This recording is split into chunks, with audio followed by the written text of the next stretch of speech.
மற்றொரு அண்மை செய்தி. அமைச்சர் KN நேருவின் சகோதரர் KN ரவிச்சந்திரன் அமலாக்கத்துறையிடம் எழுத்துப்பூர்வமாக வாக்குமூலத்தை அளித்திருக்கிறார். சென்னை நுங்கம்பாக்கத்தில் உள்ள அமலாக்கத்துறை அலுவலகத்தில் வைத்து ரவிச்சந்திரனிடம் விசாரணையானது நடைபெற்று வருகிறது. ரவிச்சந்திரன் அளிக்கும் வாக்குமூலத்தை வீடியோ மூலம் பதிவு செய்து வருவதாகவும் தகவல் வெளியாகியுள்ளது. இது தொடர்பான அண்மை செய்தியை பார்த்துக் கொண்டிருக்கிறோம். இது குறித்தான கூடுதல் தகவல்களை வழங்குவதற்காக நமது செய்தியாளர் சுப்பிரமணியன் இணைப்பில் இருக்கிறார். சுப்பிரமணியன், வணக்கம். உங்க விரிவான தகவல்களை சொல்லுங்க. அமைச்சர் KN நேருவுடைய சகோதரர் ரவிச்சந்திரனிடம் அமலாக்கத்துறை அதிகாரிகள் விசாரணை மேற்கொண்டு வருகிறார்கள். குறிப்பாக பிஷப் கார்டன் பகுதியில் இருக்கக்கூடிய அவரது வீட்டில் வைத்து சோதனை என்பது நடத்தப்பட்டது. அந்த சோதனைக்கு பிறகு ரவிச்சந்திரனை சென்னை நுங்கம்பாக்கத்தில் இருக்கக்கூடிய அமலாக்கத்துறை அலுவலகத்திற்கு அழைத்து சென்று அதிகாரிகள் விசாரணை மேற்கொண்டு வருகிறார்கள். அவருடைய வாக்குமூலம் என்பது பதிவு செய்யப்பட்டுக் கொண்டிருக்கிறது.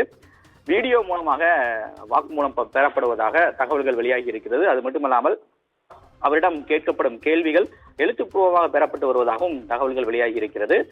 கடந்த 2013ஆம் ஆண்டு திருப்பூரில் காற்றாலை அமைப்பதற்காக இந்தியன் ஓவர்சீஸ் வங்கியிடமிருந்து 22.48 கோடி ரூபாய் கடனாக ட்ரூடம் கம்பெனி என்ற கம்பெனி பெற்றிருக்கிறது.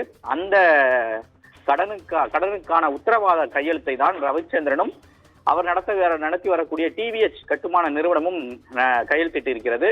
அதில் அந்த கடனாக பெற்ற அந்த தொகை ஷெல் கம்பெனிகள் மூலமாக மீண்டும் TVH கம்பெனிக்கு அது வந்ததாக CBI ஒரு வழக்கை பதிவு செய்திருந்தது. 2021ஆம் ஆண்டு இந்த வழக்கு பதிவு செய்திருந்தது. இந்த வழக்கு விசாரணை இறுதி கட்டத்தை எட்டி இருக்கக்கூடிய சூழ்நிலையில் தான் அமலாக்கத்துறை இந்த விசாரணைக்குள் வந்திருக்கிறது. அது மட்டுமில்லாமல் இந்த ட்ரூடம் கம்பெனிக்கும் TVH கம்பெனிக்கும் என்ன தொடர்பு, அது மட்டுமில்லாமல் ஷெல் கம்பெனிகள் என்னென்ன கம்பெனிகள், எதன் அடிப்படையில் அந்த பணம் சட்டவிரோதமாக திருப்பி அனுப்பப்பட்டிருந்தது என பல்வேறு கேள்விகளை கேட்டு ரவிச்சந்திரனிடம் விசாரணை என்பது மேற்கொள்ளப்பட்டு வருவதாக அமலாக்கத்துறை தரப்பில் சொல்லப்படுகிறது.